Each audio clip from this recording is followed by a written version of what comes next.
안녕하세요. 대법무관입니다. 2024년도 13회 변호사 시험 형사법 사례형 기출문제 풀이입니다. 제 1문 양괄호 1번 관련해서 이제 문제 2번을 볼 차례입니다. 자, 질문과 배점부터 읽어야 한다고 말씀드렸죠? 무조건이라고도 말씀드렸습니다. 자, 2번 1과 관련해서 경찰관이 옷장을 붙잡은 행위의 적법성 및 가능한 체포의 방법을 논하시오. 파트가 두 군데로 나눠져 있는 거죠? 자, 그리고 그 두 가지 합쳐서 15점입니다. A, B 합쳐서 15점. 너무나 당연하지만, 너무나 당연한 이야기지만 이 질문에 대한 대답은 A 부분은 적법하다, 아니다, 부적법하다.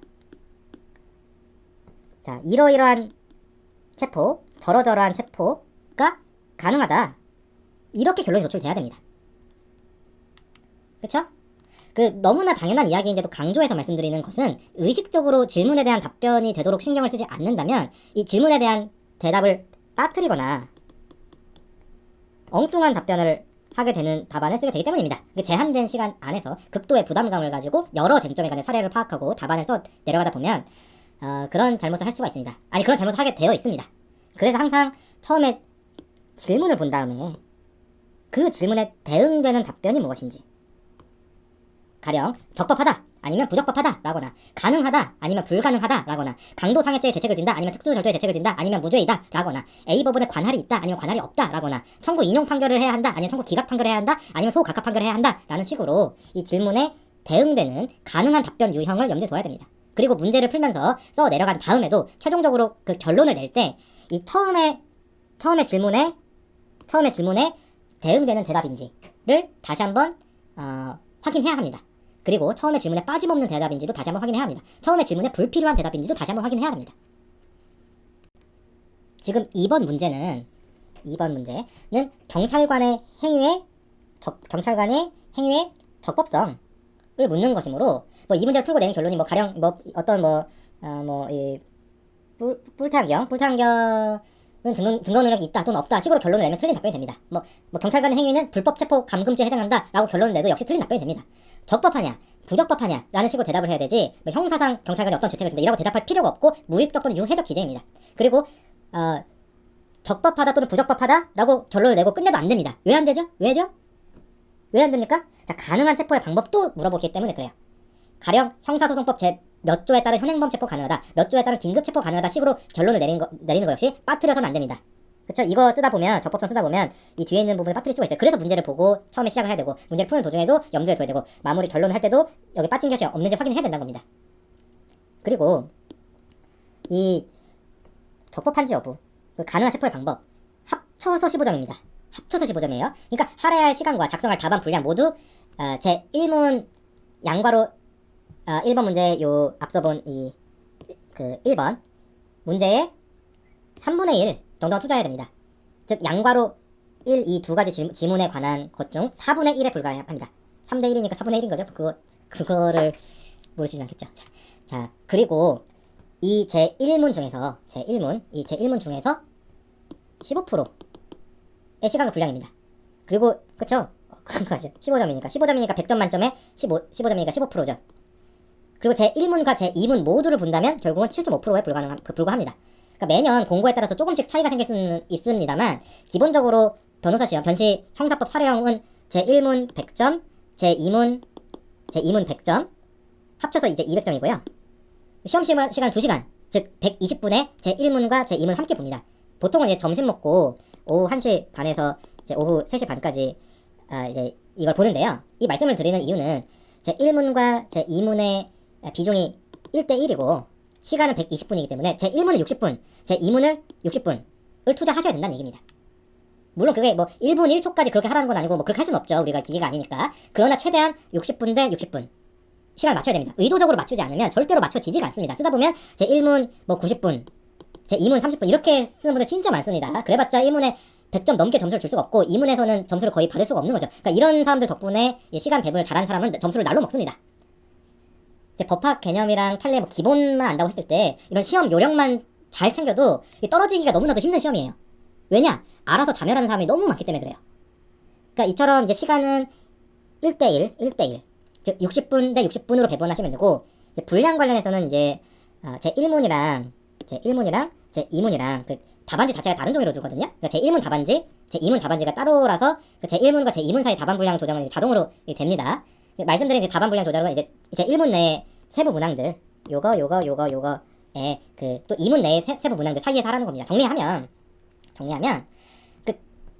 자, 질문에 대응되도록 질문에 대응되는 답변을 하도록 처음부터 질문을 먼저 보고 하면서도 질문을 떠올리고 매번 소개를 쓸 때도 질문을 다시 보아야 한다 라는 것입니다. 시간과 분량은 100점에 맞게 배분해야 한다. 그 점에서도 질문을 먼저 봐야 하고, 구체적으로 이 문제 같은 경우는 제1문의 양괄호 1이 이거죠. 양괄호 1이 요거죠. 이게 60점이기 때문에 45 플러스 15는 60이죠. 60점이니까 전체 시간의 30%, 즉 120분의 30%니까 지금 이게 계산상으로 36분을 넘어서는 안 됩니다. 문제 읽고 메모하고 생각하고 답안 쓰는 전체 시간 기준으로 36분을 넘어서는 안 된다는 겁니다. 그리고 그 중에서도 2번 문항, 이거는 15점이기 때문에 양괄호 1, 이 두 가지 중에서도 4분의 1밖에 안 되잖아요. 그 중에 4분의 1이잖아요. 그쵸? 그러니까 결국은 뭡니까? 최종적으로 보면 지금 이 문제는 9분을 넘어서는 안 돼요. 문제 읽고 메모하고 생각하고 답안 쓰는 전체 시간, 어떤 소요 시간 다 빼더라도 다 통틀어가지고 9분을 넘어서는 안 된다는 거예요. 여기서 우리는 뭘 할 수 있습니까? 뭘 할 수 있어요?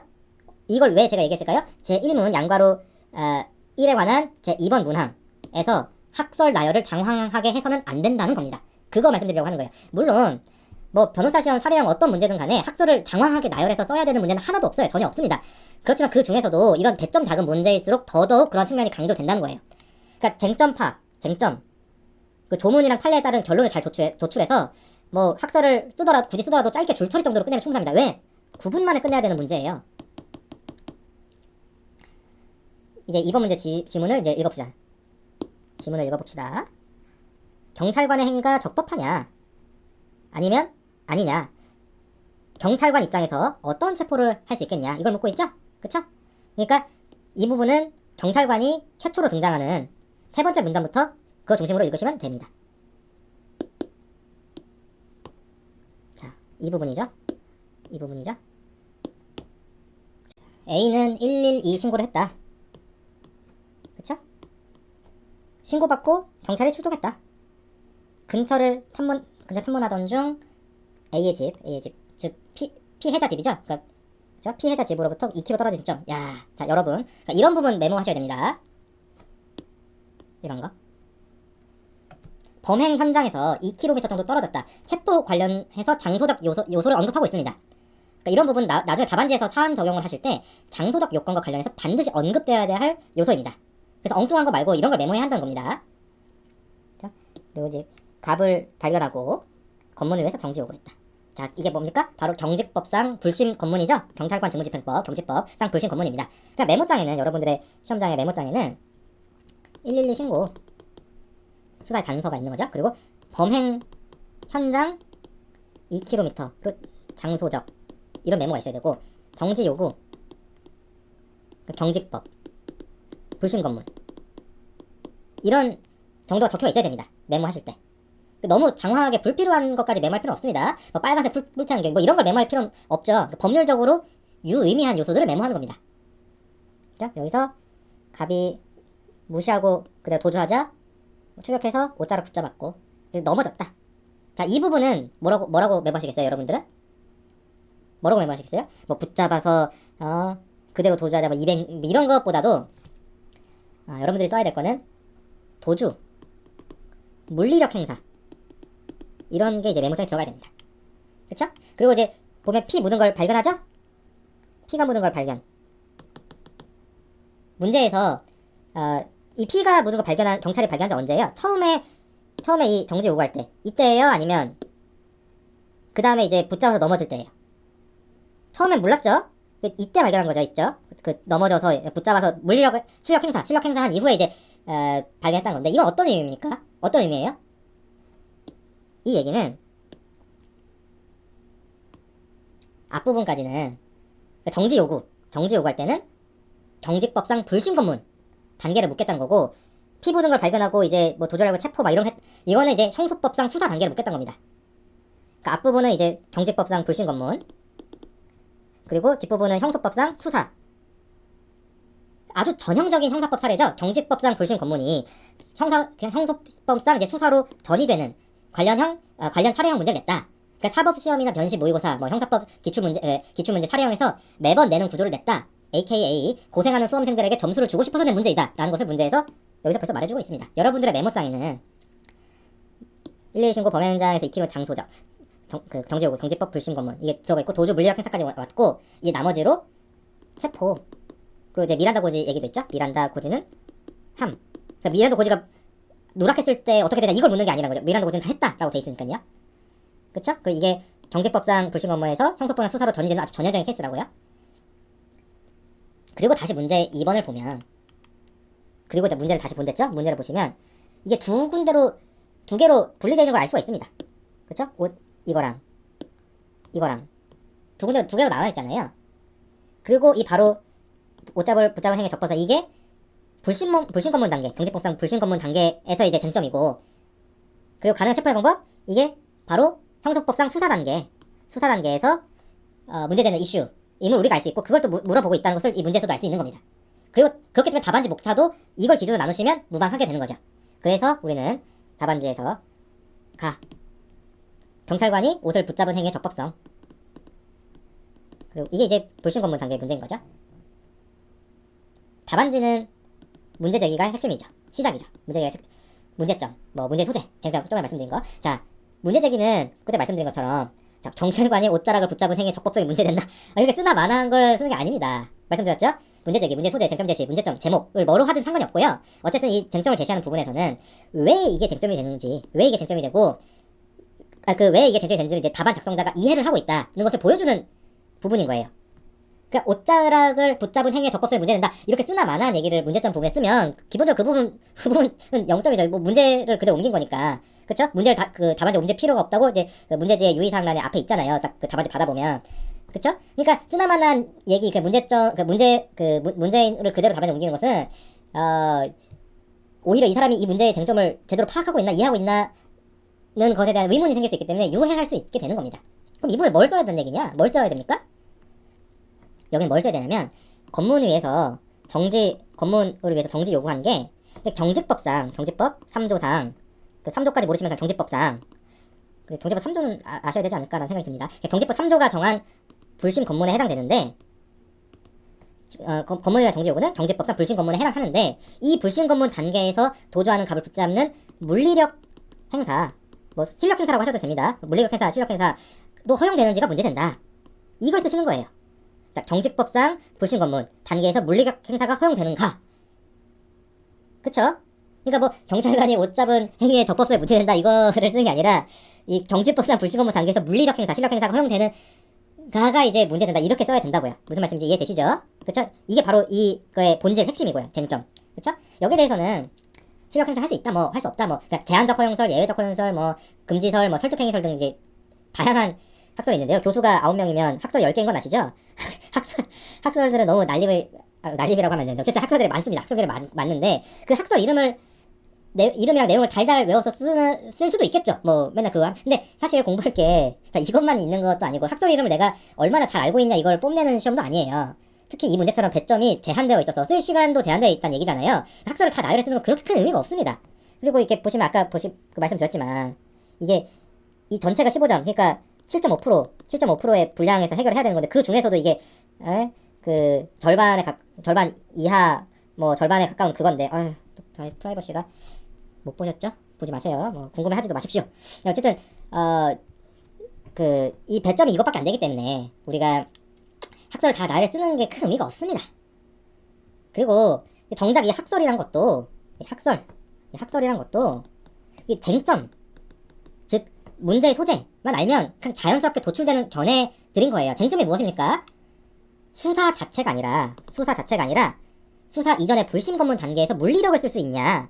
그러니까 이 입병 걸린 중등들도 토론 시간에 토론할 수 있는 아주 지극히 단순하고도 상식적인 쟁점이에요. 그러니까 뭐 법에 명시적 허용 근거가 없는 이상 절대적으로 안 된다는 생각도 가능하고 원칙적으로 안 되지만 뭐 중대한 범죄에서는 예외적으로 물리력을 쓸 수 있다는 생각도 가능하고 강제성이 없는 정도의 물리력 행사 정도 뭐 잡는 정도 뭐 제지하는 정도는 가능하다는 생각 뭐 여러 가지 등등 있고 그게 바로 절대적 금지설, 예외적 허용설, 제한적 허용설 같은 학설입니다.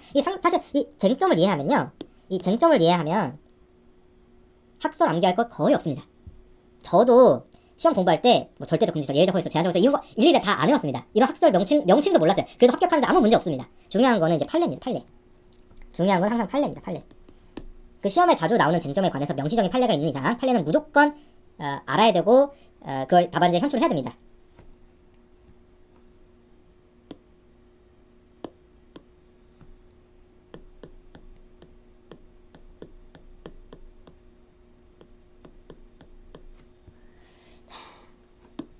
보시면 이게 리딩 케이스죠. 딱 이것만 보셔도 딱 이게 리딩 케이스로 문제를 낸 걸 알 수 있습니다. 답안지에 뭐 가량 뭐 판례는 절충성이다, 판례는 뭐 긍정설이다, 적극설이다 이런 식으로 절대 쓰지 마십시오. 앞 문제에서 말씀드렸죠. 판례는 어떠어떠한 사안에서 어떠어떠한 쟁점에 관해 어떠어떠한 이유로 어떠어떠하게 결론을 냈다 이렇게 쓰는 겁니다. 이 케이스를 사례로 말씀드리면, 자, 사안 인상착의가 비슷한 사람을 보고 정지를 요구했으나 불응하자 따라가 앞을 막고 다시 요구한 사안에서 쟁점, 어떠어떠한 쟁점에 관해 경찰관의 불신 검문이 적법했는지가 문제되었고, 어떠어떠한 이유로 경찰관은 목적 달성에 필요한 최소 범위에서 사회통념상 용인되는 상당한 방법으로 진행을 제지하며 불신 검문을 할 수 있다 라고 보아 어떠어떠하게 결론냈다. 경찰관을 잡아 밀친 자에게 공무집행 방해 등이 성립한다는 취지로 판단했다는 것입니다. 그러니까 이게 적법한 공무집행이어야지 그 공무집행하는 경찰관 폭행하면 공무집행 방해가 되는 거거든요. 그러니까 경찰관이 공무집행이 위법한 공무집행이다, 뭐 불법 공무집행이다, 그러면 그 경찰관에 대응해서 폭행한 것이 공무집행 방해에 해당되지 않을 수 있습니다. 그러니까 근데 이제 이 정도 제재 정도는 이제 경찰관이 충분히 할 수 있는 것으로 보기 때문에 그 경찰관을 폭행하면 공무집행 방해죄가 되는 것이죠. 그렇죠? 그렇게 한 사례인데 이게 다 이거 못 쓰시겠으면, 시간과 분량이 부족하다면 판례의 사안과 결론은 뭐 적절히 생략하고 쟁점과 판시 이유 정도만 쓰면 됩니다. 그렇죠? 여기서 키워드는 뭡니까? 경찰관은 목적 달성, 키워드는 목적 달성에 필요한 최소 범위에서 사회 통념상 용인되는 상당한 방법, 이 정도 문구가 들어있으면 되는 겁니다. 경찰관이 목적 달성에 필요한 최소한에서 통념상 용인되는 상당한 방법. 되게 상당성 이런 문구가 나올 때 판례가 즐겨 쓰는 표현들이죠. 그렇죠? 그 채점 기준표상으로는 쟁점과 이 판시 이유에 있는 이 키워드가 들어있으면 있을수록 열매 따먹기 식으로 점수를 줍니다. 경찰관의 불신 검문이 적법한지가 쟁점인데 목적 달성에 필요한 최소 범위, 사회 통념상 용인되는 상당한 방법으로 제재할 수 있다라고 했다. 이 정도로 축약해서 쓰기만 해도 무방합니다. 이 키워드를 뭐 사람이 인간이 기계가 컴퓨터가 아니라 인간인 이상 이 키워드를 100% 다 못 쓰죠. 저도 이거 하면 뭐 그 목적 달성에 필요한 최소한 사회 통념상 용인되는 상당한 방법, 이 문구를 100% 다 못 씁니다. 하지만 여기서 상당한 방법, 사회 통념상 용인되는 이 중에서 한 7할 8할 이상은 그 답안지에 쓸 수 있는 거죠. 그렇죠? 그리고 이런 문구는 굉장히 되게 자주 나오는, 판례가 되게 앞서 말씀드린 것처럼 되게 즐겨 쓰는 표현이기 때문에 뭐 그렇게 크게 부담 안 가셔도 다 아시게 될 거예요. 네, 이 정도는. 어쨌거나 이거 축약을 하시더라도 답안지에 판례의 존재를 반드시 지적해야 됩니다. 이제 그걸 묻는 문제니까요. 그리고 좀 극단적으로 만약에 이 문제 관련 시험이 얼마 안 남았어. 시험을 보고 있는데 답안지에 지금 이 부분 딱 비워놓고 딴 거 다 썼는데 이 부분 문제만 지금 딱 비워놓고 아무것도 없었는데 한 10초 정도 후에 이제 시험 종료하고 시험지 뺏어간다. 지금 그런 상황이다. 지금 10초 지나면 딱 시험 종료 딱 땡이 울리는 상황이에요. 답안 이렇게 쓰시면 됩니다. 이렇게라도 쓰셔야 돼요. 판례, 목적 달성, 필요, 최소, 사회 통념상 용인, 상당 범위, 사안 해결, 판례 타당, 적법, 딱 이렇게 쓰고 10초 딱 땡 돼서 걷어가잖아요. 그러면 이렇게 쓰고 종이 뺏어가도 정말 필요 최소한도로 쓸 말은 다 쓴 거라서 그 최소한의 점수는 받아먹을 수가 있습니다. 엉뚱한 얘기 쓴 사람보다는 훨씬 점수 좋습니다. 그러니까 이렇게 쓴 답안을 봤을 때, 딴 거 다 쓰고 이렇게 딱 쓴 답안을 교수가 봤을 때 이거는 얘가 이거 알고 있는데 시간이 부족해서 이걸 다 못 쓴 거구나, 이렇게 이해를 할 거 아니에요. 그러니까 뭐 당연히 충실하게 쓴 사람보다는 당연히 점수가 깎이겠지만 그래도 최소한의 그 점수는 받아 먹을 수 있다는 겁니다. 엉뚱한 얘기 쓴 사람보다는 훨씬 점수가 좋습니다. 제발 10초 남았을 때 답안지에 30초 남았다, 10초 남았을 때 답안지에 죄송합니다. 자, 이거 왜 쓰는 거야? 도대체 나는 이해할 수 없어. 이런 말 쓰지 마세요. 제일 이해가 안 됩니다. 답안지에 어떠한 메시지를 간에 죄송하다는 것이든 문제 잘 내셨네요, 그 메시지를 남기는 거는 이 부정행위로 간주될 수가 있습니다. 그러니까 절대 쓰시면 안 되는 거예요. 죄송합니다. 죄송하다는 말씀 할 시간에 더 풀어라 이런 그쵸? 이런 말 절대 쓰시면 안 됩니다. 네? 그 10초 남아 시간 없으면 판례 목적 달성 최소 필요한 상당 이렇게 하고 판례 타당 적법 이렇게라도 쓰면 공부는 했을 텐데 이 시간 안대로 좀 제대로 못했네, 그래도 점수 줘야겠다, 어느 정도 줘야겠다, 이렇게 하지 않겠냐 이겁니다. 그렇지 않겠어요? 당연히 상식적으로. 그러니까 요컨대 제가 말씀드리고 싶은 건 뭐냐면, 이렇게 시간 조절에 실패해서는 안 되겠지만 시간 조절에 이제 실패했을 때를 얘기한 거예요. 그러니까 요컨대 뭐냐면, 제가 계속 말씀드리는 거지만 계속 말씀드리는 건 정말 중요하기 때문에 그런 거예요. 학설보다 판례의 적시가 중요하다. 학설 명칭에 집착하지 말아라. 쟁점을 이해하며 견해 대립은 따라온다. 공부할 양을, 암기할 양을 줄일 수 있다 라는 것입니다. 다시 사안으로 돌아와서 이제 판례를 서술하신 다음에 이 아까 이 판례 요 판례 이용해서 서술하신 다음에 그쵸? 뭐 목적 달성 최소 필요한 상당한 정도로는 물리적 행사가 허용된다는 이제 판례. 그러니까 이래저러한 이유로 타당하다고 본다. 이에 따르면 이 사안은 옷자락 정도로 붙잡은 정도이고 뭐 고의로 넘어뜨리기까지 했다고 단정할 수는 없기 때문에 이 정도 물리적 행사는 허용되고 적법하다. 그래서 결론이 뭐냐? 적법하다라고 마무리하시면 됩니다. 물론 판례에 반대하실 수도 있는데요.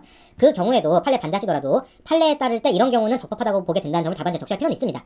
그리고 거기에 덧붙여서 이래저래해서 뭐 판례는 부당하다고 한 뒤에 불신 검문이 적법한지 여부를 나누는 타당한 기준은 판례 같은 게 아니라 다른 기준이 어떠한 다른 기준이 돼야 된다라고 논증하셔야 되고 그에 따르면 이 사안 적법하다 또 부적법하다 이렇게 끝내시면 됩니다. 그러니까 판례를 이제 반대하는 것 자체가 문제가 아니고요. 판례를 누락하는 게 문제예요. 다만 앞서 말씀드린 것처럼 이 15점짜리 절반 대략적으로 7.5점 정도밖에 안 되니까 쟁점 제시를 한 후에 가능한 견해 설실 후에 판례에 찬동하는 결론 이렇게 내주는 정도가 답안 작성 측면에서 효율적이긴 하겠습니다. 그리고 나중에 보시면 아시겠지만 바로 다음에 볼 이 체포의 방법과 가능한 체포의 방법 이게 15점 중에서도 절반 이상을 차지하거든요. 실제 풀어보시면. 그러니까, 이 불신검문 단계 문제는 7.5점보다도 더 적은 배점. 개인적으로 한 5, 6점 정도 배점을 생각합니다. 개인적으로, 주관적인 거예요. 이건 저의 개인적인. 다만 그건 문제를 풀고 나서는 이 앞부분이 뒷부분보다 적은 배점이라는 걸 알지만 풀기 전 단계는 풀어나가는 단계에서는 그걸 알고 없잖아요. 그래서 대략적으로 7.5점, 7.5점 이렇게 같다고 보고 그 기준에서 답안 작성 방향을 제시해 드린 겁니다. 이해하시죠?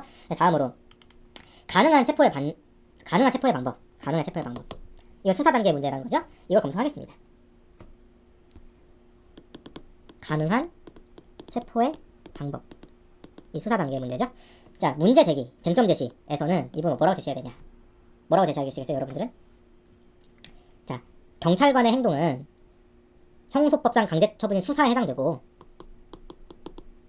문제 제기입니다. 문제점. 강제 처분인 수사에 해당되고 강제 수사에 해당되고 형소법 199조 1항 단서에서 강제 처분 법정주의를 정하고 있다.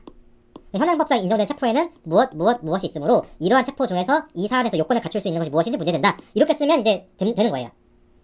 그쵸? 앞서 말씀드린 것처럼 뭐 가능한 체포의 방법에 문제된다. 이 문제 그냥 지금 이 앞에 있는 이 문제는 이거를 그대로 쓰는 거죠. 가능한 체포의 방법이 문제된다. 이거는 빵점이다. 빵점. 이 부분 그렇게 쓴 한 줄은 이제 빵점인 부분이에요. 무익적 기재예요. 그러니까 강제 처분에 해당된다는 점. 체포는 강제 처분에 해당된다. 강제 수사에 해당된다. 법정주의를 정하고 있어서 법이 정한 것만 된다. 현행법상 체포는 뭐만 있다. 그러니까 이 중에서 요건을 갖춘 것이 무엇인지 보자. 이렇게 하셔야 된다고요. 이해되시죠? 형소법 199조 1항이 뭐길래? 형사소송법. 형사소송만 해도 나오겠죠? 보시면 199조. 자, 수사에 관하여는 할 수 있다. 다만 강제 처분은 그러니까 다만 강제 처분은 강제 수사라는 얘기죠. 수사에 관한 얘기니까 강제 수사는 자 강제 수사 법정주의죠. 그렇죠? 그 시간이 없으면 그 199조 1항 단서라고만 쓰셔도 됩니다. 그래도 얘가 이거 강제 수사 법정주의 조항 알고 있는데 시간이 없어서 강제 수사 법정주의 이 말을 못 썼구나 이 정도로 다 이해를 합니다. 그렇겠지 않겠어요? 당연히 다 쓴 사람보다는 못 나겠지만 안 쓴 사람보다는 훨씬 낫다 이겁니다. 이해되시죠? 그러니까 그리고 이제 요걸 과도하게 쓸 필요는 없고 그러니까 괄호 열고 형사처법 199조 1항 단서 괄호 닫고 정도로 짧게 언급만 해도 크게 불이익받으실 건 없습니다. 이 정도로 써서 충분한데 그리고 중요한 건 이제 체포의 종류가 3가지 있다는 거를 적시하는 거죠. 뭡니까? 영체, 영장체포. 또 뭡니까? 긴체, 영체, 긴체. 그쵸? 그리고 쭉 가시면 현체 있죠, 현체. 그쵸? 현체. 그쵸? 200조 2에 영체, 200조 3에 긴체, 212조에 현체. 정식 용어는 아닙니다. 영체, 긴체. 여러분 면접 때나 답안지 이렇게 쓰시면 안 됩니다. 저는 수험생이 아니기 때문에 영체, 긴체, 현체라고 쓰는 것이 여러분은 시험을 보셔야 되는 사람이니까 영장에 의한 체포, 긴급 체포, 현행법 체포라고 쓰셔야 됩니다. 억울하면 뭐라고 했어요? 억울하면 합격하면 됩니다. 자, 3가지가 있음을 해당 조문이랑 함께 200조에 2, 200조에 3, 212조 이렇게 언급해 주시면서 출발하면 됩니다. 출발 좋죠? 그쵸? 세부 목차로는 어떻게 하면 됩니까? 그러니까 영장 체포 가능성, 긴급 체포 가능성, 현행법 체포 가능성 정도로 나누면 됩니다. 자, 영장 체포 가능성 안 되겠죠. 불가능합니다. 자, 형소법 200조의 6 그리고 85조 1항 이거를 적시만 하고 영장 체포에서 영장은 사전 영장을 의미한다는 점을 간단히 언급만 하시면 됩니다. 불신 검문 중에 도주하려는 상황이고 사전 영장을 받았다는 말도 없으므로 안 된다라는 취지로 가볍게 치시면 됩니다.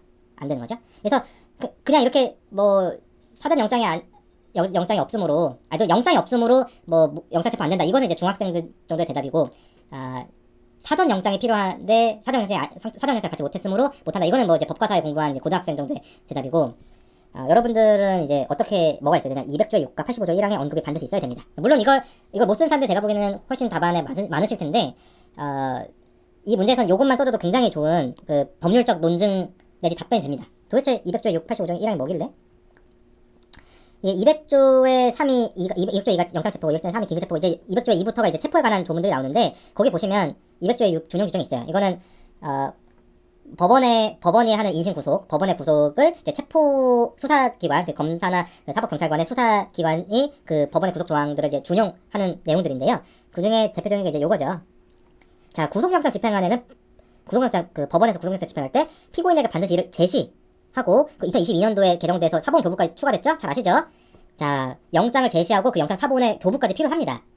그러니까 이제 체포영장이 있으면 체포영장을 받아서 그 사전에 영장을 집행하면서 그걸 제시를 해야 되고요. 그리고 그 사본까지 교부를 해줘야 된다고요. 그러니까 지금 그 얘기가 뭐냐면 결국 사전 영장이 먼저 발부되어야지만 영장 집행할 때 영장 제시할 수 있을 거 아니에요. 그러니까 사전 영장이라는 것이 바로 형소법 200조의 6, 85조 1항이 그걸 정하고 있다고요. 그러니까 물론 이거를 막 한 서너 줄 이상 뭐 쓸 필요가 전혀 없어요. 그렇게까지는 너무 장황하고, 뭐냐, 사전 영장이 필요하다 괄호 200조의 6, 85조의 1항 이라고 그 이 조문 숫자를 언급하라고요. 그쵸? 그리고 그걸 언급할 수 있으려면 체포가 200조의 2부터 이렇게 규정되고 있는데 그 체포의 가장 뒷부분에 준용 규정들이 있다. 이걸 아셔야, 이거는 그 위치를 알고 계셔야지 이게 쓰이시겠죠. 그 제한된 시간 내에. 그쵸? 그 정도는 아셔야죠. 자, 그래서 이 사안에서는 사전 영장이 없기 때문에 안 된다라고 되게 짧게 2줄 이내로 쓰시면 됩니다. 다음으로 긴체 가능성. 그쵸? 이게 영장 체포가 안 된다는 점이 뭐 주요 배점은 아니겠죠. 결국 긴체랑 현체의 가능성에 대해서 묻는 문제, 주로 묻는 문제이기 때문에. 그쵸? 긴체 가능성. 자, 물론 긴체랑 현체 검토 순서를 현행범 체포 먼저 검토하셔도 됩니다. 근데 저는 이제 조문 순서대로 200조의 2, 200조의 3, 200조의 3이고 이제 212조니까 조문 순서대로 긴체 먼저 검토를 해보겠습니다. 자, 이거는 조문에 따른 긴체 요건을 언급하고 그 판단 기준을 간략히 설명하고 사안 적용을 하면 됩니다. 요건은 어디 있습니까? 조문 보면 나와 있죠. 그쵸? 긴체 요건 이거죠? 그쵸? 뭡니까? 중범죄. 첫 번째 중범죄. 사형 무기 또는 장기 3년 이상의 징역에 금고에 해당되는 죄. 그쵸? 뭐 예를 들면 살인죄. 그쵸? 그러니까 법정형 이렇게 돼 있는 거. 그 다음에 그걸 범했다고 의심할 만한 상당한 이유. 혐의 상당성이라고 하죠. 그리고 다음 각호에 어느 하나의 사유가 있을 때, 즉 증거인멸 또는 도망염려라는 사유가 있을 거예요. 그리고 긴급한 경우 이렇게죠. 그러니까 크게 4가지입니다. 긴급체포 요건은 긴체 요건은 뭡니까? 중범죄. 그리고 혐의 상당성. 그리고 증거인멸, 도주 우려. 그리고 증거인멸 또는 도주 우려죠. 조문이 그렇게 돼 있죠. 아까 보시면. 그리고 긴급성. 그쵸? 이 4가지는 뭐 외우셔도 됩니다. 당연히 이제 조문 이 정도는 이제 뭐 제 고등학생들도 아는 거니까 중범죄고 그 혐의가 상당하고 증거인멸 또는 도주 우려. 그 긴급성. 이 4가지 요건은 이제 외우셔도 되고, 만약에 내가 외우는 걸 정말 못하겠다, 나는 외우지 못하는 사람이다, 그러면 이제 조문 보고 하시면 되는데 조문 보실 시간이 많이 있진 않을 거예요. 쓸 게 많고 문제도 길고 뭐 이렇게 그리고 긴장도 하고 하니까. 그래서 이제 어느 정도 암기를 하는 필요는 있습니다. 근데 암기의 가장 좋은 방법은 이해와 반복이에요. 그러니까 우리가 암기라고 하면 암기를 하는 가장 좋은 방법은 암기의 영원한 원수, 암기의 적인 이해가 결국은 실제로 암기의 가장 좋은 방법입니다. 이해와 반복이 곧 암기의 가장 중요한 방법이라고 생각하거든요. 어쨌거나 그 조문에도 써있고 암기하실 수도 있고 지금 외우시면 됩니다. 중범죄, 혐의가 상당하고 증거인멸 또는 도주 우려, 긴급성. 그쵸? 긴급체포니까 긴급성은 당연히 아실 테니까 이 3가지만 기억하시면 됩니다. 근데 긴급체포가 그 노상방뇨, 뭐 경범죄 처벌법 위반 이런 걸로 막 긴급체포도 이상하잖아요. 그래서 어느 정도 중범죄일 걸 요한다. 이것도 당연히 그거고. 그리고 혐의 상당하고 증거인멸 또는 도주 우려 이 정도는 뭐 그쵸? 중딩들도 아는 거니까. 그래서 결국은 이렇게 이해를 하고 반복하고 이해하고 하면 외워진다는 겁니다. 그쵸? 그 4가지 요건인데, 그러니까 지금 이거 문제 보니까 지금 문제 다시 보시면 가능한 체포의 방법이죠. 영체 안 된다고 했죠? 그러니까 긴체를 보고 있는데, 그럼 긴체가 되냐는 결국 이 요건을 이 사안에서 갖추었냐를 검토하면 된다는 거죠. 그러니까 검토를 하는 겁니다. 첫 번째, 중범죄에 해당되냐? 이것은 1번 문항에서 강도상해죄로 검토하셨을 텐데, 물론 강도치상이나 아니면 강도죄로 검토해도 마찬가지입니다만, 그 형법 337조 보시면 강도상해나 강도치상 무기 또는 7년 이상이거든요. 강도죄 보시면 이제 강도죄는 이제 3년 이상이고요. 모두 그 사형 또는 무기 또는 3년 이상의 징역 금고라는 중범죄 요건에 해당됩니다. 그쵸? 그러니까 3년 이상만 돼도 3년 이상의 징금에 해당되는 거예요. 그러니까 앞에서 갑이 어느 죄책으로 검토하셨든 간에 웬만해서는 3년 이상 나오거든요. 그러니까 그 중범죄에는 해당이 됩니다. 그러니까 참고로 강도상해가 강도상해가 이제 7년 이상인데요. 이 형사사건에서 법정형이 7년 이상이라는 건 아주 큰 의미가 있어요. 이 7년 이상이라고 하면 이제 장량 감경을 해도 최소 3.5년, 그러니까 3년 6개월, 3.5년 이상이 되잖아요. 장량 감경을 해도 판사가 얘 봐주고 싶어서 장량 감경을 해도 최소 3.5년 이상이 됩니다. 그래서 집행유예가 안 돼요. 집행유예 하려면 징역 3년 이하를 선고할 때나 집행유예가 가능하거든요. 근데 장량 감경을 해도 3.5년, 최소 3.5년 이상이 되기 때문에 3년 6개월 이상이 되기 때문에 3년 이하의 형을 선고할 수가 없잖아요. 그렇기 때문에 집유를 못합니다. 그래서 법정형이 7년 이상이라는 건 집유를 못하는 그 형이랑 그 범죄라는 것이고요. 입법자들이 집유를 안 시키 원천적으로 집유를 안 시키고 싶을 때 그런 범죄들 7년 이상으로 이렇게 설정을 합니다. 성범죄 같은 경우 그런 것들 좀 있죠. 법 자체에서 7년 이상의 하는 것이. 그래서 강도가 상해 또는 치상한 경우 모두 7년 이상입니다. 강도 치상도 7년 이상, 강도 상해도 7년 이상이에요. 강도가 이제 상해 또는 치상한 경우는 골로 가는 겁니다. 그러다 보니까 이제 뭐 참고적으로 말씀드리면 강도 상해 실제 사건에서 실무에서 피고인과 변호인들 쪽에서 이제 아주 많이들 이제 상해를 부인하려고 여러 노력을 하는 모습을 많이 볼 수 있어요. 그 집유 받으려고 하는 거예요, 그게. 그러니까 강도상해 사건은 또 유독 국민참여 재판 비율도 꽤 높습니다. 내가 이게 뭐 상점에서 그 뭐 치토스 하나 훔치려다가 누가 날 봐가지고 잡으려고 해서 체포 면탈하려고 하다 밀치셨다 보니까 이 사람이 뭐 다쳤다. 그럼 강도상해가 돼서 7년 이상이 되잖아요. 그러니까 나 치토스 한번 훔치려고 했는데 이런 걸로 나 징역 7년 살게 하는 거 이상, 장량 감경을 해도 3년 6개월 이상 실형 살게 하는 거 좀 너무하지 않냐? 라고 감정에 호소하는 전략을 취하기 위해서 이제 국민참여재판을 선택하는 경우도 좀 많이 볼 수가 있습니다. 실무에서. 이걸 뭐 수험에서 모르셔도 되고요. 그냥 참고적으로 말씀드리고, 이 얘기를 말씀드리는 거는 이제 강도상해 법정이 7년 이상으로 높다는 것을 그냥 기억시켜드리려고 말씀드린 거예요. 어쨌거나 말씀드리고 싶은 거는 강도상해죄는 이제 법정형상 이 긴급체포의 요건이 중범죄 3년 이상의 징역에 당연히 해당된다는 겁니다.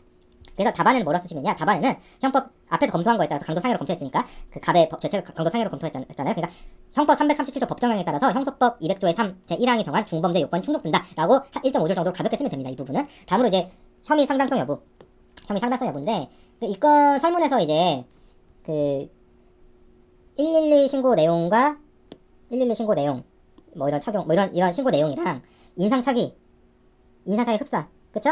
112 신고 내용은 인상착의 흡사하기 때문에 흡사하고, 그리고 경찰이 이제 정지 요구를 하는데 무시하고 도주. 정말 의심스럽죠, 그렇죠? 또 소매부에 피가 묻어있다. 자, 이 정도 됐으면, 자, 이거는 경찰 입장에서 체포 당시의 상황에 비추어서 혐의의 상당성이 인정된다 검토하면 되겠습니다. 그러니까 이 정도의 요소들에서는 다른 결론 내기 힘듭니다. 이 정도 지문에서 이 정도의 범죄 혐의 상당성의 요소들을 줬다는 얘기는 다르게 검토하지 말라는 얘기예요.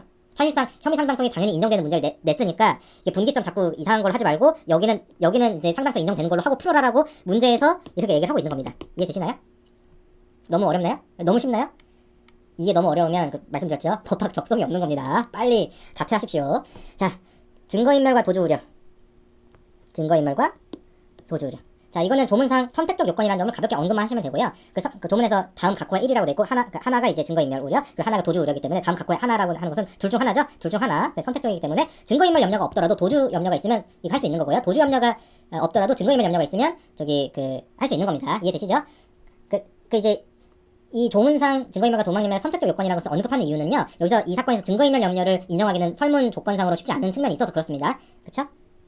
그래서 선택적 요건이라는 것을 언급만 해주면 돼요. 이 두 가지가 이거 또는 이거. 그쵸? 이 두 가지가 모두 필요한 게 아니라 5월 요건이다. 그래서 잘못 눌렀습니다. 방금은. 그래서 이것을 다음 각호의 어느 하나로 돼 있죠. 명확하게 돼 있죠. 자, 그래서 이 문제에서는 요거예요. 도망하거나 도망할 우려가 있는데 아까 정지 요구에 불응하고 도주하고 또 재차 도주하려고 했다는 점에서 도망했다 또는 적어도 도망할 우려가 있음이 충분히 인정됩니다. 그쵸? 역시 이것도 답안지에 사안을 검토해봤더니 도망 염려가 있다고 보기 어렵다 이렇게 결론되는 거니까 사실 틀렸다고 봐야 되죠. 그쵸? 자, 이 정도의 힌트를 줬으면, 이 정도의 눈치를 줬으면, 자 도주하다. 그러니까 정지 요구가 무시하고 도주했다. 그래서 또 질문하려고 또 다시 도주하려고 하자. 자, 이건 빼박입니다. 이 정도의 도망 염려 요건을 못 갖췄다고 볼 수는 없어요. 그럼 도대체 언제 도망 염려가 있는 거야? 이게 안 되면. 그쵸? 그러니까 당연히 이건 인정되는 겁니다. 다르게 풀지 말라고 이제 하는 겁니다. 문제 자체에서 그렇게 얘기를 하고 있는 거예요. 마지막으로 이제 긴급성 여부. 이 긴급의 의미에 대해서는 조문에 있기 때문에 반드시 조문을 언급하셔야 됩니다. 긴급을 요한다 함은 피해자를 우연히 발견한 경우 등과 같이 체포영장을 받을 시간적 여유가 없는 때를 말한다. 200조의 3이랑 끝부분. 자, 앞서 본 것처럼 우연히 갑을 마주치게 됐죠? 우연히 신고받고 돌아다 A의 집 2km 정도 떨어진 곳에서 갑을 우연히 마주치게 됐고, 지금 도망하려고 하는 상태이기 때문에 영장을 받을 시간적 여유가 없잖아요. 체포영장 어떻게 받습니다. 지금 빨리 잡아야 되고 쫓아가야 되는데, 그러니까 긴급성 인정된다라고 검토를 하시면 됩니다. 그리고 방금 이게 이 네 가지를 제가 끊어서 얘기했었는데, 네 가지는 리터럴리 네 가지를 얘기한 거예요. 네 가지를 끊어서 얘기했는데 이게 사실 사안포석이 좀 중복되는 측면이 있거든요. 그쵸? 혐의 상당성이랑 뭐 긴급성 지금 피 흘리고 뭐 도망가려고 하고 있고 뭐 도망가려고 하고 있고 뭐 이런 요건들이 다 이 그 뭐 혐의 상당성의 판단 요소도 되면서 긴급성의 판단 요소도 되잖아요. 그러니까 이런 경우면 그러니까 목차를 안 나누고 사안포섭을 적당히 몇 개를 섞는다든지 아니면 아예 저기를 하든지 한 답안 쓰셔도 무방합니다. 그쵸? 그러니까 결론적으로 긴급 체포 가능합니다. 다음으로 현행범 체포 가능성. 자, 첫째, 현행범에 해당되는지. 현행범에 해당 여부는 이제 시간적, 장소적 접착 그 접근성, 접착이 관건입니다. 네, 형소법 212조의 현행범, 현체에서 말하는 현행범을 211조 바로 앞조항에서 정의를 하고 있습니다. 그리고 그것이 이렇게 정의된 것이 시간적 요건에 해당되기 때문에 반드시 답안지에 211조가 언급이 돼야 됩니다. 211이라는 숫자가 나와야 돼요, 답안지에. 현행범의 시간적 뭐 장소 접착 뭐 이런 거 얘기하면서 이 211조 요거 빠뜨리면 답을 거의 안 쓴 거나 다름없습니다. 왜 그런가요? 조문 보면 알 수 있습니다. 왜 답을 안 쓴 거냐라고 조문을 보면 알 수 있어요. 왜냐? 211조 볼까요? 212조 볼까요? 212조 현행범의 체포. 현행범은 누구는 그 현행범이란 게 도대체 뭐냐? 211조에서 데피니션을 넣고 있죠. 범죄를 실행하고 있거나 실행하고 난 직후에 사람을 현행범인이라고 한다. 그쵸? 그러니까 지금 우리 케이스는 갑이 범죄 중은 아니죠. 범죄 중은 아니고 범죄를 실행하고 난 직후에 사람에 해당되는지 하는 시간적 접착의 문제인데요. 이 기준에 관해서는 명시적인 대법원 판례가 있기 때문에 판례를 언급을 해줘야 됩니다. 판례 봅시다. 판례 보시면 이 현행범인에 해당되는지가 문제가 된 판결입니다. 볼까요? 요런 케이스고요. 요겁니다. 읽어보시죠. 그쵸? 너무 쉽죠? 자, 판례는 교사가 교장실에서 교장을 협박하고 40여 분 후에 출동한 경찰이 사무실에서 체포한 사안인데 이 경우에 이제 경찰 체포할 때 교장실도 아니고 40분이 흘렀다. 그러니까 이제 범죄 실행 직후에 현행범인지가 쟁점이 된 거죠. 현행범을 체포를 했으니까 이게 현행범의 요건에 해당되는지가 쟁점이 된 건데 여기에 대해서 판례는 범죄 행위를 끝마친 순간 또는 이에 아주 접착된 시간적 단계를 의미하므로 시간적, 장소적으로 방금 범죄가 실행된 범인님이 죄증이 명백히 존재해야 된다라고 인정되어야 한다고 해서 사안에서 현행범인으로 단정할 수는 없다라고 했다. 이것을 이제 언급하시면 됩니다. 이거는 뭐 축약하실 경우는 적절히 판례 축약하시면 돼요. 이 판례 키워드는 끝마친 순간 또는 아주 접착된 시간적 단계, 끝마친 순간 또는 아주 접착된 시간적 단계, 그리고 방금 범죄가 실행이 했다는 그 죄증이 명백, 그 증거가 죄의 증거, 죄증이 명백, 이 정도가 이제 키워드가 되겠습니다. 이해되시죠? 이 정도의 키워드만 하면 판례 알고 있구나라고 이제 우리가 이해를 할 수 있는 겁니다. 이해되시죠? 언제나 사안 포섭이 중요한데요. 아까 제가 메모할 때 2km 필요하다고 말씀드렸죠. 장소적으로 범행 장소 2km에서 불신검을 했다는 점에서 이제 범죄 행위를 바로 끝마친 순간은 아니죠. 2km 여러분 2km가 뛰어보십시오. 나이 차고 이제 뭐 하면 이게 상당히 힘듭니다. 3km, 2km 뭐 이렇게 쉽게 뛰시는 분도 있지만 대부분의 이 사람들은 로스쿨생들은 이제 운동이 많이 부족하기 때문에 자 2km만 뛰어도 숨차고 중간에 걷습니다. 500m만 뛰어도 막 좀 힘들기 시작하잖아요. 그쵸? 그러니까 제가 말씀드린 게 뭐냐면 2km 뭐 여러분 차로 움직이는 게 아니라 걸어서 움직인다고 생각해보십시오. 범행장소 2km에서 불신검을 했다는 게 거리가 장난이 아닙니다. 그 범죄 행위를 끝마친 순간도 아니고 아주 접착된 시간적 단계도 아니라고 보시면 무방해요. 근데 물론 그거를 내가 보기에는 한 2km 정도면 뭐 시간적 장소적 접착성이 있다 이렇게 검토를 하셔도 됩니다. 그거는 뭐 법에서 뭐 1km부터 뭐 이거다 뭐 2km부터는 아니다 뭐 이렇게 법이 명시를 정하고 있는 건 아니기 때문에 약간 주관적인 판단이 또 개입이 되는 거죠. 그러니까 뭐 맨날 뭐 10km씩 맨날 뛰는 사람 한 이틀에 한 번씩 20km 뛰고 맨날 10km씩 뛰는 사람 입장에서는 2km야 이 정도면 굉장히 시간적 장소적으로 접착이 된다 이렇게 생각하실 수도 있잖아요. 그러니까 그거는 뭐 정해진 정답 없습니다. 근데 제 생각에는 좀 범행 장소에서 2km 좀 떨어졌을 상당한 시간이 흘렀던 거고 장소적으로도 뭐 바로 옆도 아니니까 그 대법원 판례 아까 교장실에서 이렇게 해가지고 40분 후에 한 이 케이스에서 그 정도의 관점을 생각해 봤을 때 이 정도는 현행범에서 말하는 이제 범죄 끝 순간 아주 접착된 시점이라고 보기 좀 힘들지 않겠냐라고 검토하기가 좀 자연스러울 것 같습니다. 이건 저희 주관적인 개인적인 판단입니다.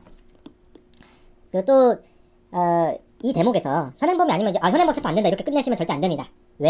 왜일까요? 현행범 안 된다며? 네, 현행범 안 됩니다.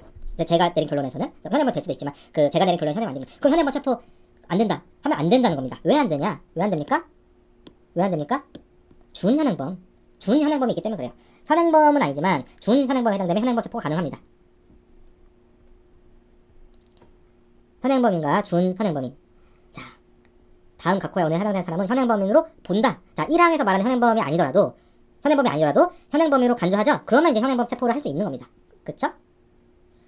이 대목에서 여러분들이 이 현행범에 해당되지 않는다고 봐야 준현행범위를 검토했을 때 실익이 생기니까 답안지가 좀 예쁘게 되는 측면도 있잖아요. 그래서 뭐 그런 점에서 수험 전략상, 그 답안 전략상 뭐 준현행범위로 가는 것이 좀 유리한 측면도 있습니다. 물론 그게 항상 정답은 아니에요. 제가 이렇게 말씀드렸죠. 그렇죠? 답안지의 논증과 앞뒤 연관성, 그리고 필요한 말들이 들어있고 필요 없는 말들이 안 들어있는지 이런 것들이 관건이고, 판례가 들어가 있는지, 판례를 알고 있는지 이게 관건이지. 뭐 내가 보기에는 이건 현행범이 아니고 준현행범인데, 내가 보기에는 이건 현행범인데 이걸로 뭐 너는 떨어뜨리고 너는 합격, 이게 아니란 얘기예요. 그쵸? 상식적인 얘기입니다. 이게 뭐 엄청나게 무슨 어려운 시험도 아니고 엄청나게 무슨 깊이 있는 뭐 수학처럼 막 고도의 사고를 요하는 그런 시험이 아니에요. 그쵸? 논증을 잘 하면 됩니다. 그러니까 어쨌든 준현행범인 걸 우리는 보도록 하겠습니다. 다음 각호에 어느 한 사람은 현행범을 본다. 자, 1번 이번은 뭐 이 사건에 무관하고 3번 3호 4호가 관련 있는데요. 자, 신체나 이동료에 증거가 될 만한 뚜렷한 흔적이 있을 때, 누구냐고 묻자 도망하려고 할 때. 자, 여러분, 누구냐고 누가 물었을 때 도망하시면 안 됩니다. 현행범 체포당해요. 자, 누구냐고 물으면 예의 있게 나는 뭐 어디 산 누구입니다. 이렇게 얘기를 해주셔야 됩니다. 도망갔다간 바로 적법한 준현행범인 체포를 당할 수가 있어요. 자, 어쨌든 사안에서 손과 소매에 피가 묻었다고 했죠. 그러니까 3호. 그쵸? 그리고 경찰관의 정지 요구를 무시하고 도망갔다고 하니까 4호에 해당되므로 현행범으로 간주된다고 검토하시면 됩니다. 그쵸? 그리고 만약에 시간이 없다고 만약에 하시면, 그 답안 쓸 시간이 없다고 하시면, 이 부분에 분량도 없고 시간도 없다 하면 3호, 4호의 준현행범에 해당되기 때문에 현행범 211조 1항의 현행범에 원래 본래 의미의 현행범에 해당되는지 여부와 관계없이 준현행범으로서 현행범 체포가 가능한 현행범에 해당된다. 뭐 이렇게 해서 그 짧게 하고 넘어가셔도 됩니다. 그래도 뭐 논증적으로 맞는 얘기잖아요. 그쵸? 그거는 유도리 있게 하시면 됩니다. 그거는. 그 현행범 체포 요건이, 자, 첫 번째 현행범일 것, 현행범 또는 준현행범일 것, 혐의가 명백할 것. 여기 넘어갑니까? 자, 증거인멸 또는 도망 염려인데요. 아까 방금 현행범이 검토했고, 그 범죄 혐의가 명백할 거, 범죄 상당성에서 앞서 긴급체포에서 검토한 것처럼 가볍게 해당된다고 소환포소하시면 되고요. 증거인멸 또는 도망 염려 여부 관련해서, 자, 증거인멸 또는 도망 염려 여부가 아까 긴급체포에서는 조문에 있었잖아요. 긴급체포에서는 요게 있었어요. 저기 증거인멸 도망인데 이 조항이 있었습니다. 어느 하나에 해당되는 사유가 있어야지만 긴급체포를 할 수 있는 거예요. 그러니까 증거인멸 염려도 없고 도망 염려도 없으면 긴급체포를 못 합니다. 근데 현행법 체포 보시면 212조잖아요. 211조가 현행범을 디파인하고 있고 212조가 현행범인 체포에 관한 규정인데 이렇게 하면 돼 있어요. 그러니까 증거인멸 또는 도망 염려가 있을 것을 요구한다는 조문이 없습니다. 그러니까 어떤 생각을 할 수 있냐면, 당연히 증거인멸 도망 염려라는 것 요건은 현행범 체포에서는 요건이 아니다라는 견해가 있을 수 있고, 아니 이거는 조문은 안 써있지만 당연히 증거인멸이나 도망할 염려가 있는 사람을 체포해야지, 증거인멸이나 도망할 염려가 없는데 다른 요건을 갖췄다고 체포하면 되겠냐라고 하면서 이제 이것도 법전에 안 써있는 요건이다라고 하는 견해가 있습니다. 그러니까 한마디로 증거인멸 또는 도망 염려가 현행범 체포 요건이냐, 필요설과 불효설과 필요설이 나눠져 있는 거죠. 그러니까 이제 조문상 긴급체포에서는 이 요건이 필요로 한데 현행법 체포는 조문상 이 요건이 없으므로 문제가 된다 정도만 언급하고, 판례는 조문에 없더라도 증거인멸이나 도망 염려 여부가 인정돼야지만 도망 염려가 인정돼야지만 현행법 체포가 적법하다는 입장임을 언급하시면 됩니다. 참고로 이제 판례가 이 요건이 필요하다라고 하는 이유에 대해서는 별달리 이유 제시를 안 하고 있거든요. 판례 찾아보시면 아시겠지만 이 판례 검색해보시면 판례는 너무 당연하게 현행범 체포에는 증거인멸 또는 도망 염려가 필요하다라고 그냥 단정적으로 설치를 하고 있어요. 그러다 보니까 적어도 이 판례를 이용하실 때는 그냥 판례는 필요설의 입장이다, 필요하다는 입장이다 정도로 줄 처리해도 무방합니다. 판례는 필요설이다. 그리고 어차피 앞서 본 것처럼 도망 염려가 인정되잖아요. 그러니까 필요하다고 보든 필요없다고 보든 결론이 같다는 점을 가볍게 언급해주면 됩니다. 그러니까 이거는 이제 스킬의 문제고 이제 유도리의 문제인데, 아까 그 현행범 체포 요건 중에 이제 문제가 되는 게 현행범일 것, 그리고 그 범죄 혐의가 명백할 것, 그리고 증거인멸 또는 도망 염려가 있을 것, 이 세 가지가 보통 하나고, 이제 비례성 원칙도 언급하시는 사람도 있는데 뭐 이 비례성 언급하지 않는 사람도 있으니까 이 세 가지만 얘기를 해보겠습니다. 이 현행범 체포 요건에서는 얘가 현행범이든 현행범이 아니든 211조 2항이 전한 준현행범에 해당되니까 요건 통과했다, 명백한 거 아까 봤다, 증거인멸 도망 염려 여부가 필요한지 아닌지에 대해서는 견해들을 믿지만 이 사안에서는 그 도망 염려가 있기 때문에 어느 견해에 따르든 이 요건 충족된다, 따라서 현행범 체포할 수 있다, 이렇게 그 로직을 세워도 상관이 없다는 얘기입니다. 그쵸? 그러니까 역시 분량과 시간의 문제인 거예요. 그렇죠? 그걸 조절하는 것은 여러 번 모의고사를 테스트하고 이제 실전 사례형 연습을 하시면 되는 문제고, 그 부분에 대해서 좀 타고난 것도 있고, 그쵸? 타고난 것도 있고 연습을 많이 하는 것도 있지만 어쨌거나 다 가능한 방법이다라는 것이 중요한 거죠. 이제 결론을 적시할 차례입니다. 앞서 말씀드린 것처럼 이 결론이란 목차를 따로 달 것인지, 자체도 시간과 분량이 달려있는 문제입니다. 결론을 쓰면 당연히 안 쓴 것보단 좋겠습니다만 결론을 쓰는 시간만큼 다른 문제를 풀이할 시간과 분량이 줄어든다는 점을 여러분들이 잊어서는 안 됩니다. 이건 한정된 시간과 한정된 자원을 가진 인류에게 놓인 철학적인 문제이기도 한데요. 그러니까 수험법학에서 공부할 때나 답안지 쓸 때나 어디든 적용이 되는 거예요. 공부할 때도 안 중요한 것을 공부하더라도 공부를 하긴 하는 게 안 하는 것보단 좋겠다고라들 이제 착각을 하시는데 틀렸습니다. 그거는 시간과 에너지가 한정되어 있음을 간과했을 때는 할 수 있는 소리고요. 그거는 안 중요한 걸 공부한 시간만큼 이제 중요한 걸 공부할 시간과 에너지가 줄어든다라는 걸 간과한 태도인 거예요. 그래서 사법시험 시절이든 로스쿨 시절이든 간에 시험에 합격한 선배들이 항상 후배들한테 야, 공부할 양을 줄여야 된다. 책을 늘리지 마라. 이런 역설적인 얘기를 하는데요. 공부할 양을 줄이라는 거는 쓸데없는 걸 보지 말라는 얘기고요. 결국 시험에 나올 것만 보라는 얘기거든요. 근데 그걸 분별하려면 어떻게 해야 되냐? 결국 기출문제를 항상 보는 수밖에 없습니다. 얘기가 샜는데 다시 문제 돌아오면 결론 목차를 따로 쓸 건가 안 쓸 거냐? 이거는 시간과 분량이 달려있는 문제다. 다만 저는 설명을 위해서 결론 목차를 쓰겠습니다. 자, 문제 다시 보시죠. 문제. 갑의 옷을 붙잡은 행위 적법성. 가능한 체포의 방법. 자, 이걸 묻고 있죠? 자, 그러면 옷자락을 붙잡은 행위는 적법하다. 형사소송법 그리고 가능한 체포의 방법 이 부분은 이제 형사소송법 200조의 3의 긴급체포와 212조의 현행법 체포가 가능하다. 이렇게 결론을 내면 됩니다. 자, 이상으로 제1문의 양괄호 1 관련된 1번, 2번 문항을 해설을 드렸고요. 다음은 양괄호 2번에 관한 3번 문항부터 해설 드리도록 하겠습니다.